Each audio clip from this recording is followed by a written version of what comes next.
Friends, मैं मनिका, आपकी gardener दोस्त। आज आपसे बात करूंगी फाइलोडेंड्रॉन सिलोन के बारे में। ये बहुत ही खूबसूरत प्लांट होता है। इसकी जो नई पत्तियां निकलती हैं ना, वो ऐसे ब्राइट ग्रीन से कलर की, नियॉन से कलर की, वो मुझे बहुत खूबसूरत लगती हैं, बहुत अट्रैक्ट करती हैं। तो ये अगर आपके पास नहीं है तो आपको अपने गार्डन में रखना चाहिए इस पौधे को। तो आज चलिए आपसे बात करती हूँ मैं फाइलोडेंड्रॉन सिलोन के बारे में। तो ये देखिए, ये है फाइलोडेंड्रॉन सिलोन गोल्डन, फुल नेम इसका ये है। और इसकी ये देखिए जो नई लीव्स निकलती हैं, कितना प्यारा कलर होता है इनका। ये देखिए, जो फाइलोडेंड्रॉन्स होते हैं ना, वो दो तरह के होते हैं। एक तो ये होते हैं कि किसी चीज़ के अपराइट होते हैं, और एक किसी चीज़ के सहारे ऊपर चढ़ते हैं। तो ये इस तरह का फाइलोडेंड्रॉन है जो सपोर्ट के साथ ऊपर चलता है। एक ये फाइलोडेंड्रॉन है मेरे पास, ये देखिए ऑक्सीकार्डियम।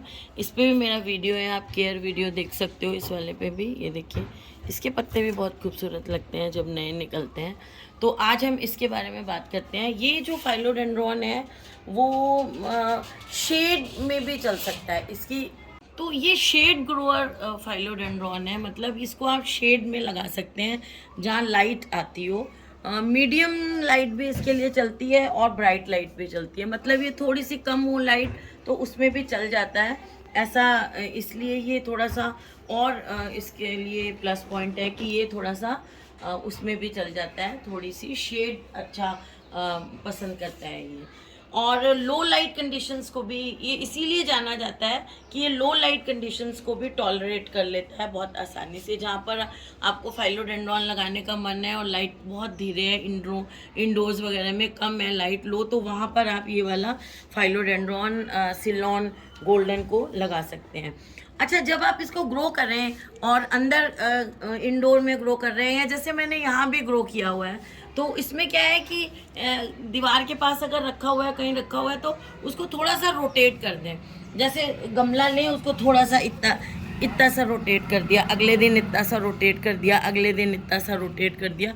थोड़ा थोड़ा गमले को ऐसे घुमाते रहें तो इसकी चारों तरफ से जो ग्रोथ है वो अच्छी होती है।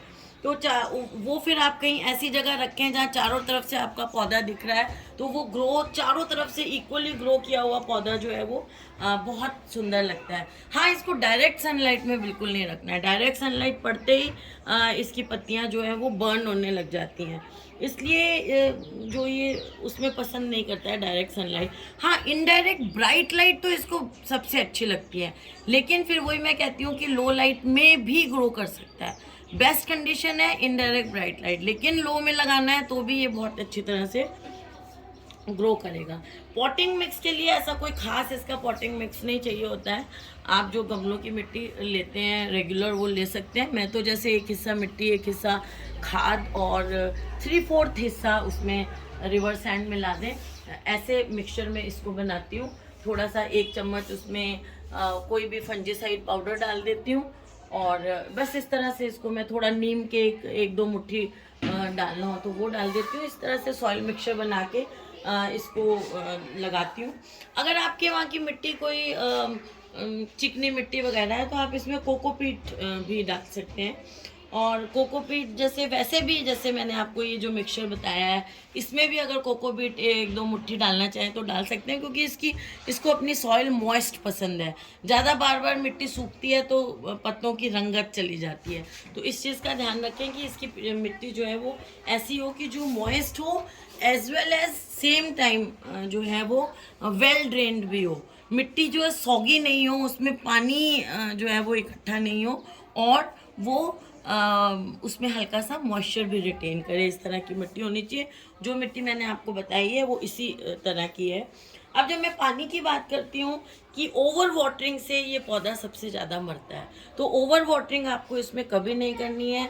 मिट्टी को सिर्फ मॉइस्ट रखना है, ज़्यादा ऐसे सॉगी सॉइल नहीं करनी है।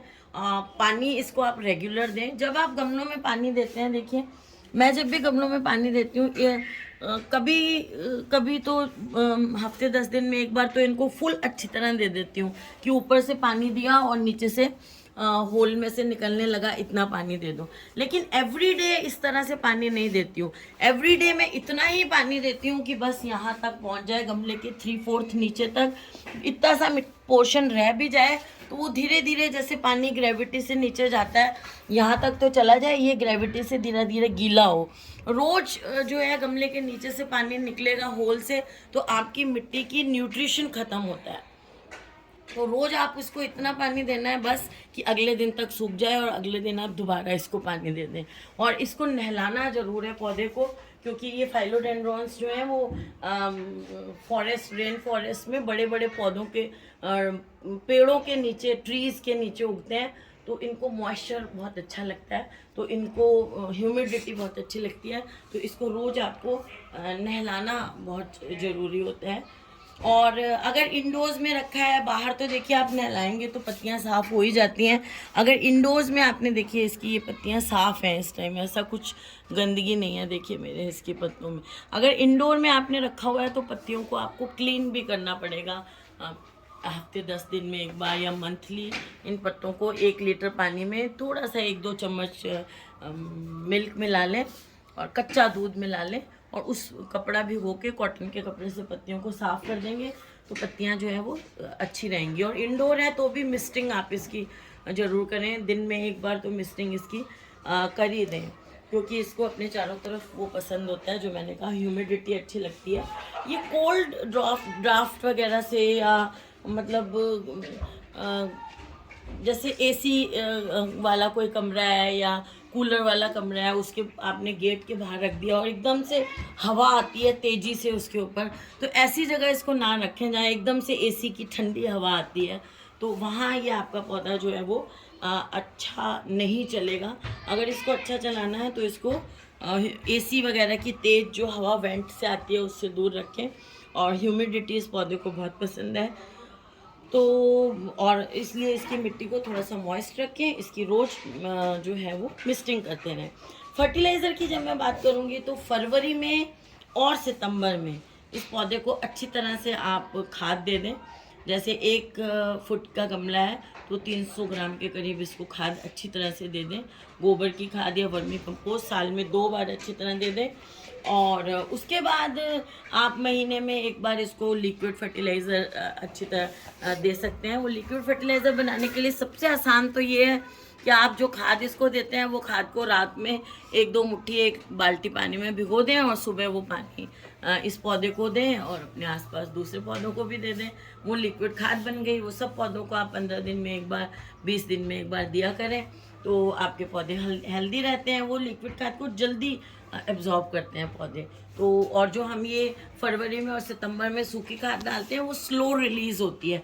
एवरी टाइम जब हम पानी देते हैं वो थोड़ी सी डिज़ोल्व होकर उस पानी में, और पौधा उसको एब्जॉर्ब कर लेता है। तो वो ऐसे दें आप, लिक्विड खाद 15-20 दिन में एक बार दें, और इसकी कटिंग्स भी लगानी, प्रोपेगेट करें तो बहुत आसान होती हैं। देखिए ये जो मेरा पौधा बढ़ रहा था तो इसमें मैंने ये देखिए यहाँ से इसको मैंने काट रखा है। देखिए दिख रहा है आपको, ये कटिंग करी हुई है। ये जो मैंने यहाँ से कटिंग करी हुई है, ऊपर से 3-4 स्टेम्स मैंने अच्छी तरह ऊपर से काटे हुए हैं, और काटने के बाद देखिए ये नीचे से, ये देखिए ये ग्रोथ आई हुई है नीचे से, ये ग्रोथ आई हुई है, ये नया स्टेम निकला हुआ है। तो इस तरह से इसको ऊपर से कटिंग करके, और उनको उस जो कटिंग है उसको पानी में भी लगा सकते हैं, मिट्टी में भी लगा सकते हैं, तो इसका प्रोपेगेशन बहुत आसान हो जाता है। और जब पौधा आपका जो है ना रूट बाउंड हो जाए, बहुत ज़्यादा छोटे गमले में बड़ा हो जाए पौधा, और नीचे से उसकी होल में से, नीचे ड्रेनेज होल में से जड़ें निकलने लग जाएं, आपको पता चल जाता है कि आपका पौधा जो है वो रूट बाउंड है, तो इसको नेक्स्ट जो गमला आप लेंगे ना वो पहले वाले गमले से 2 इंच बड़ा लेंगे। अगर आपने 9 इंच का गमला लिया हुआ है तो अगला गमला आप 11 या 12 इंच का लेंगे। तो इस तरह से इसको 2 इंच बड़े गमले में शिफ्ट करना है, अगर आपको ये आपका पौधा रूट बाउंड हो जाता है। और जैसे मैंने कहा कि हर 15-20 दिन में आप इसमें लिक्विड फर्टिलाइज़र देंगे, तो लिक्विड फर्टिलाइज़र जब दें तो उसमें थोड़ा सा नीम ऑयल भी डाल लें। तो नीम ऑयल साथ में देते रहें ताकि पौधे में कोई भी जो है वो अटैक, ना पेस्ट अटैक हो ना फंगस हो। नीम ऑयल दोनों के लिए बहुत अच्छा काम करता है। अब मैं जो कटिंग काटी थी ना, ये मैंने पानी में लगाई हुई हैं, तो आपको दिखाती हूँ मैं। तो ये देखिए, ये मैंने 4 कटिंग काटी थी ऊपर से, और 2 कटिंग मैंने दे दी हैं किसी को, एक्चुअली अपने ब्रदर को दे दी हैं, भाभी को दे दी थी। और अब ये 2 कटिंग मैंने रखी हुई हैं, और ये देखिए 2 नहीं 3 4 3 ही हैं। ये देखिए इनमें ये जड़ें आई हुई हैं। ये सिर्फ कटिंग मैंने लगाई थी, और देखिए कितनी बड़ी बड़ी इनमें अब जड़ें आई हुई हैं। और मैं हालांकि रोज़ दूसरे दिन ऐसे कभी हम लगाते हैं ना, तो पानी बदलते रहना चाहिए। मैं थोड़ा पानी बदलना भूल जाती हूँ, क्योंकि मुझे बहुत काम रहता है गार्डनिंग का। तो देखिए फिर भी ये अच्छे ग्रो कर रही हैं। तो ऐसे ये पानी में भी ग्रो कर सकती हैं, और इन्हीं को मैं मिट्टी में लगा दूँगी। ये गमला देखिए ये रखा हुआ है मैंने, इसी गमले में देखिए, इसको मैं आपको ऐसे रखा हुआ है मैंने, तो इसी गमले में मैं इनको लगा दूँगी। और ये देखिए नई ग्रोथ भी आनी शुरू हो गई हैं इनमें, नई लीव्स आनी शुरू हो गई हैं। ये देखिए, ये देखिए। तो इस तरह से इसका प्रोपेगेशन भी बहुत आसान है। और ऐसे ही आप इन्हीं को मैं मिट्टी में लगा दूंगी। जिस दिन मैंने ये काटी थी, उस दिन क्या हुआ कि मुझे थोड़ा काम था, तो उसी टाइम में लगा नहीं सकती थी, मैंने इनको पानी में डाल दिया। और अब दिवाली आ गई, 15-20 दिन से ये पड़ी हैं पानी में, तो इनमें जड़ें आ गई। अब इन्हें मैं शिफ्ट कर दूंगी। शिफ्ट करने से पहले एक काम बीच का मुझे करना पड़ेगा कि 1-2 दिन इस ये जो कांच के ग्लास में ये पड़ी हुई हैं, इनमें थोड़ा सा मैं मिट्टी डालूंगी 1-2 दिन, ताकि उसके पेंदे में इतनी सी मिट्टी रहे। वो ट्रांजिशनल स्टेज होगी, क्योंकि जड़ें जो हैं वो पानी से मिट्टी में एकदम से शिफ्ट नहीं की जाती हैं। तो बीच में 2-4 दिन उसमें ही मिट्टी डाल के रखूँगी, और फिर उसको मैं शिफ्ट करूँगी। तो यही प्रोसीजर आपको भी करना चाहिए। तो फ्रेंड्स, अगर आपको ये वीडियो अच्छा लगा, इसे लाइक करिएगा, शेयर करिएगा, और मेरे चैनल को सब्सक्राइब करिएगा। Okay friends, bye.